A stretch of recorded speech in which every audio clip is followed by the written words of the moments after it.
My name is Ninz for those of you that don't know me, and I post true crime and chit chat videos twice a week, and occasionally I'll post fashion and vlog type of content.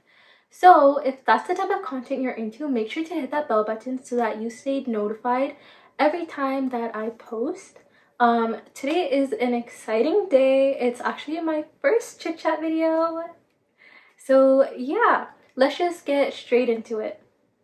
Okay, so let me start by saying I don't really know how to go about this because it just feels so weird just talking to a camera and not having anyone respond back.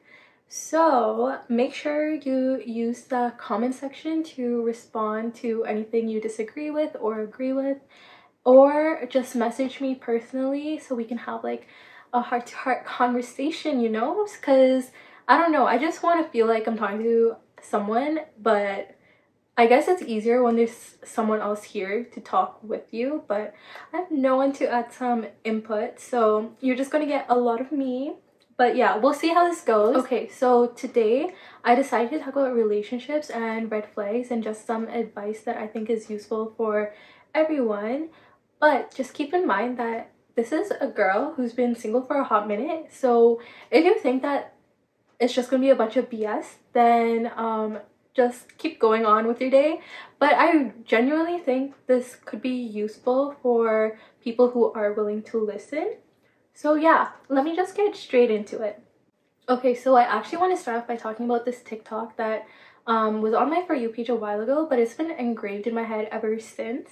So basically this TikTok was talking about this analogy, and how the analogy goes is if a flag is facing you directly, you can't see it, it kind of like disappears. So let's just visualize a flag real quick, right? So this is a side view, and on the side you can see it, right? But turn it around, it's directly facing you, face forward, it kind of disappears, like you can't really see it anymore. And that's the same with relationships, like red flags. So basically, have you ever like broken up with someone or been broken up with, and you're just like sitting there like trying to heal and like move on, but then like you keep thinking back on the relationship and you're like, okay, where did this go wrong? And you're thinking and you're like recalling all these events, and you're like, okay, how did I not see all these red flags? Like there were so many red flags while you and this person were together, but you didn't see it. And this happened to me so many times in the past where like I would think about like my past relationships and I would get angry at myself because I'm like, how did I not see it? Like, how was I this dumb? But basically what this analogy tells us is like, give yourself some leeway, because when you're in that relationship, so many emotions are involved, and there's just so much that like you can't really see it. Like you want this person to be endgame for you. We all grew up with like happily ever after books and everything, that like subconsciously that's what we want. And as much as people like to deny it, no one gets into a relationship thinking like, okay, this is gonna end in 1 month. Like no one does that. Everyone always thinks like, okay, like I hope this works, like you want this person to be your person, and sometimes they're not your person, and that's completely okay, but that's just how we are as people.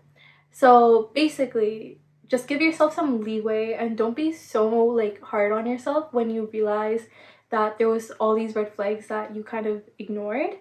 Secondly, another point that I should emphasize is if there are close friends and family who have your best interests at heart, who are literally sitting there and telling you like, hey, like this person seems off, or there's literally a red flag like standing right in front of you, believe them. And I don't mean like believe it right away, because I know it's hard. Like our first instinct is always to defend this person. Like I'm guilty of this too. Like I would be like, you don't know them like I know them, like I feel like we've all at least done that once in our lifetime. What I think you should do though is actually let what this person has said sink in, and just think about like if this is behaviors that you would have accepted if you weren't with this person, or just think about like your friend or your sibling going through something similar. Would you allow your friend or sibling to be with a person that are presenting the same behaviors that the person you're with, and you want to believe they have green flags are presenting? Just like think about it, guys. But yeah, that analogy really just engraved in my head, and I couldn't stop thinking about it, and I just had to share it with you guys because I think it's so useful, and like such a good way of thinking about things. But yeah, this leads me to my second point. Okay, so the second point was actually quite an eye-opener for me, because in both relationships and friendships in the past, I've always been this person that just said yes to everything, even if I didn't want to necessarily do whatever it is it was, like whether it be maps or like anything, okay? And I'd always like excuse behaviors that I wouldn't accept otherwise, just because like we're friends or like we're in a relationship type thing. But yeah, so going back on topic, I know that I'm not in a relationship right now, but I do know that relationships take hard work, a lot of effort, and a lot of compromise in order for it to last. And that kind of goes into my second point. Now this is actually something I learned from a book I read called It Ends With Us by Colleen Hoover. And just going back on a little tangent here, guys, if you're looking into like reading, or like you're an avid reader, I definitely recommend you read this book. I actually was never a reader before I read this book, and now I'm like into reading. Colleen Hoover is like my literal favorite author, and I don't know, this book just had like a lot of good lessons amongst everything else. So yeah, definitely check out that book if you guys want to get into reading. Okay, so coming back on track for a second. So this book had a lot of lessons, but the lesson that stuck with me the most was when the mother tells the main character we all have limits. And basically what this is what we're willing to put up with before we break. Okay, so let me just put this into perspective for you. So we all have like expectations about how we want our relationship to be, how we want to be treated, our morals, values, that type of thing. That is your limits. So I'm just going to use an example from the book because it was really powerful and it just gets the point across really well. So if you are going to read the book, then maybe skip over this video if you don't want to hear it. But basically, so say your limit is that you would never let a person lay hands on you. And I mean this in like the physical abuse type of way. So that's your limit.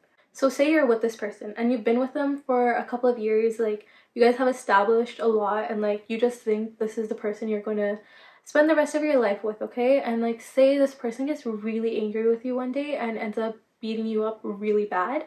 And you're like distraught at this point because you're like, okay, like this is not the guy or the girl I fell in love with, like what's going on? Like you're just so surprised with the attack, and you're surprised just because like this is not who you knew. But then this person like seems genuinely sorry, like they're like upset that they did that to you and like all this, so you forgive them and you guys go on about your relationship. And this also happened with Carla and Paul from the true crime story I spoke about in my other video. But okay, so say you forgive them and like whatever, okay? And then say the next time they get angry with you, they end up slapping you.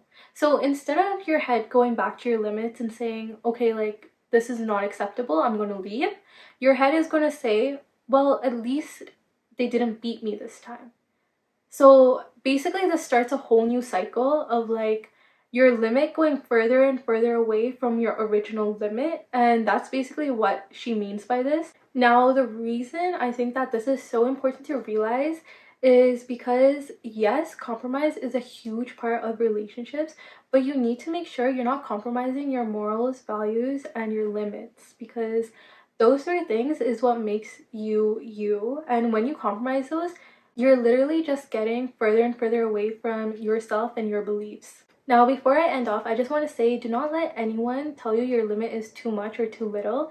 Your limit is literally what you're comfortable with and what you expect out of relationships and just friendships as a whole. So do not let anyone take that away from you. And if they do try to tell you it's too much or too little, just remember that is a red flag. But yeah, I'm actually just going to end the video off there. I know it wasn't too long, but I didn't want to make it long because my true crime videos are already so long. So I just wanted a short video to just like kind of chit chat with you guys. But yeah, I'm going to make a lot more chit chat videos, so let me know what type of topics you want me to talk about. I do want to talk about more lighthearted topics, but I can talk about more relationship stuff if you guys want. But yeah, I hope you guys liked this video. I hope you found it insightful or like just useful. But that concludes my video. If you guys liked the video, give it a like, comment if you want, and subscribe if you want. And like always, keep shining.